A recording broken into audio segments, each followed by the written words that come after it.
Okay, we're continuing with this book here, The Best of the West in Art, Music, Movies, and Books by me, Pete Rogers.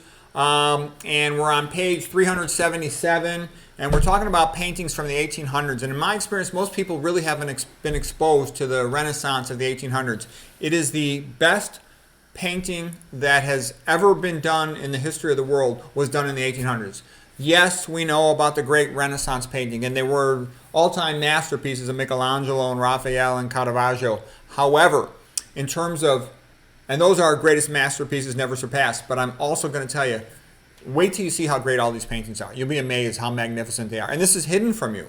This is the real history of painting in the West, Christian painting, and it's beyond great. It's superlative. It's magnificent. It's a golden age, the 1800s.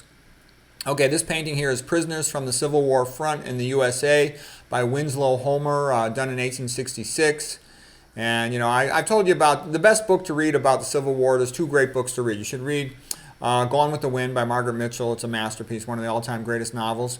And the other book you should read is The Truth About Abe Lincoln. And read that one by Lorenzo. It tells you what really happened.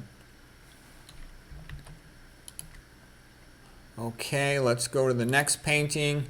And that is, this is Scotland, okay? It's called Order of Release for the Prisoner by John Everett Millais. Millais is one of the pre-Raphaelite Brotherhood painters. This was done in 1853. That's the year also that Ruskin made his great speech in defense of the pre-Raphaelite Brotherhood. They were trying to go back to painting as it was done before Raphael. They felt it was more religious, more true.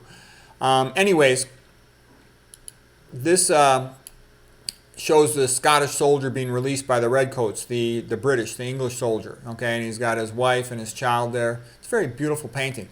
And man, are the Scots tough son of a bitches, man. These guys are the best soldiers in the entire world come from Scotland. And I don't say that willingly. I would much rather say they came from Ireland or something like that. But no, they come from Scotland. And then they come in the United States from the Scots-Irish. And you can look that up. That's not my opinion. That's the opinion of anybody who studied the subject, okay? They're sort of the smartest, toughest guys. It's just a fact, okay? General Patton, General Douglas MacArthur, Sergeant York, Audie Murphy, okay? President Andrew Jackson, okay? It's one after another. Tough son of a bitches, these Scots-Irish guys. Okay, you'll see Congressional Medal of Honor winner, Scots-Irish. Congressional Medal of Honor winner, Scots-Irish. Chesty Puller. It goes on and on, okay? The heroes of all the major wars. They're especially Scots-Irish USA soldiers. Okay, so anyways, and by the way, I read some great books about the Scottish, okay? I told you about the book by Jim Webb called Born Fighting, an incredibly great book, okay? And then another great book about the Scots, I'm reading it now, is How the Scots Invented the Modern World by Arthur Herman. The Scots are smarter. On a one-to-one basis, the Scottish are much smarter than the British. It's just that there's not that many Scots. They're smarter and they're braver, they're tougher, okay? But there's just so many British compared to Scottish. Sometimes they've even called the North Britons and then England the South Britons. But England's a big place, Scotland's a little place. And you can see just how magnificent this painting is, how beautifully accurate it is, how well it tells a story. The wife is handing him the permission of release note. The jailer is looking on. The soldier is glad to be alive. He's seen a lot of misery. Okay, if you want to hear about misery, read about Bonnie Prince Charlie, 1745, when he tried to come into power and bring the Stuarts back into power. Oh, that was a disaster. Okay, but anyways, magnificent painting. It's beautiful. All right. And check out that speech by John Ruskin, 1853. It's magnificent. I'll try to remember to link it in the description below. Okay, here's a painting called Fire in the Village by Nikolai Orenbursky, 1885. And I can also tell you, the Russians had magnificent paintings in the 1800s. There's a lot of, because they're a bunch of Christians. Christians are always the best at everything to do with art and music. We dominate the world in art and music. Compared to Christians, everyone else stinks at art and music. Okay, and it just goes to show you, once it went Soviet, everything in Russia is in the garbage can. Now they stink at everything because they're not Christian. Atheists can't produce anything. All right, so anyways, magnificent painting. It's real sad. The house on fire, and then here comes another painting. This is The Fire Engine Wagon by Eugene Bernard, 1879. Okay. Here is Love's Young Dream by Jenny Brownscombe.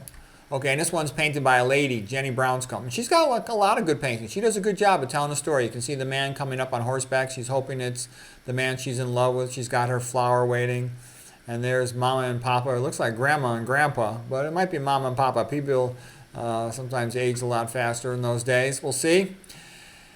Anyways, it's beautiful. And she does a good job of telling a story. There's not that many great female artists, but she's a great one, Jenny Brownscombe. Okay, here is Sunday in the Village by Nikolai Orenbursky, another example of beautiful Russian art. Okay, the people having a good time being together. That's what people want. They want to be with their friends, their family, you know. And people like being with their co-ethnics, their co-religionists. They just have a lot in common, okay? And they should be allowed to be with their friends, their family, their co-ethnics, their co-religionists, okay? That's normal. That's been normal since the beginning of time on this planet. Okay, here's a painting of A Holiday by James Tissot. So he's sort of an English-French artist. He did a beautiful series of paintings about the life of Christ.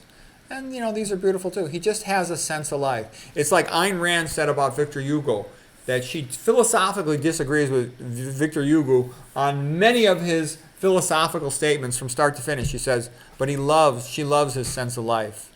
Okay? And Victor Hugo had also been called a subconscious genius. Okay, a conscious idiot and a subconscious genius. And there's truth in that statement too. Consciously, his political leanings and behaviors were often quite stupid. But his books are just magnificent and beautiful and right. She said he should listen to his subconscious more when he talks. Ayn Rand talking about it. But anyways, James Tissot, you just get it. It's beautiful. It's lovely. And this is how the 1800s were. And the reason why the 1800s were so great, it was a time of high freedom for mankind. The monarchy had weakened. Freedom of the individual was at a very high level. They had some peace, some time away from wars, and the church wasn't pressing down on them. Nobody was pressing down on them. You give people freedom, and you give them Christianity, and they'll produce great things. Okay, so it's just beautiful. The Holiday by James Tissot. Here's another painting by James Tissot, Rivals at the Conservatory. So I guess this is the hot guy, the high-value man, high SMVs, sexual market value guy. And all the ladies are kind of flirting with him, trying to indirectly wheedle their way into his love so he'll pay their bills the rest of their life. Okay, now here is Party at Castle Park by Karl Schweninger from 1903. And you just get this sense. There's a lot of this. There's tons of this sort of thing in the painting of the 1800s. It was a time of prosperity after the Industrial Revolution, of high wealth, and people enjoyed it. You know, just a beautiful party in the park. It's lovely. You know, and I can remember going to parties when I was young. Not that many parties anymore. Just work, work, work. But you get this sense of life. It's nice. And now here is a Fragonard, the French artist, okay? And again, you get this playful sense of love, young love. Back when, you know, your parents were paying the bills, you didn't have a job, it's summertime, just time for fun, okay? And there's the future, though, mama and the baby. But right now, it's just love, the secret meeting. Let's see what this one's called. The Secret Meeting Between Lovers, Jean Fragonard, 1771. Okay, here's another one. This is Lover's Walk in the Wood by Cesare Detti, 1914.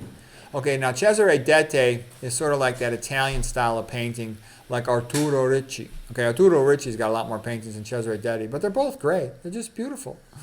Okay, I have a lady friend, she saw this and she says, it's so beautiful, it looks fake. It's so magnificent. The art of the 1800s, okay? And now here's a big famous painting. The Bolt by Jean Fragonard, 1770. How exciting, how passionate. And I think we'll end it on The Bolt for today. Hope you enjoyed that.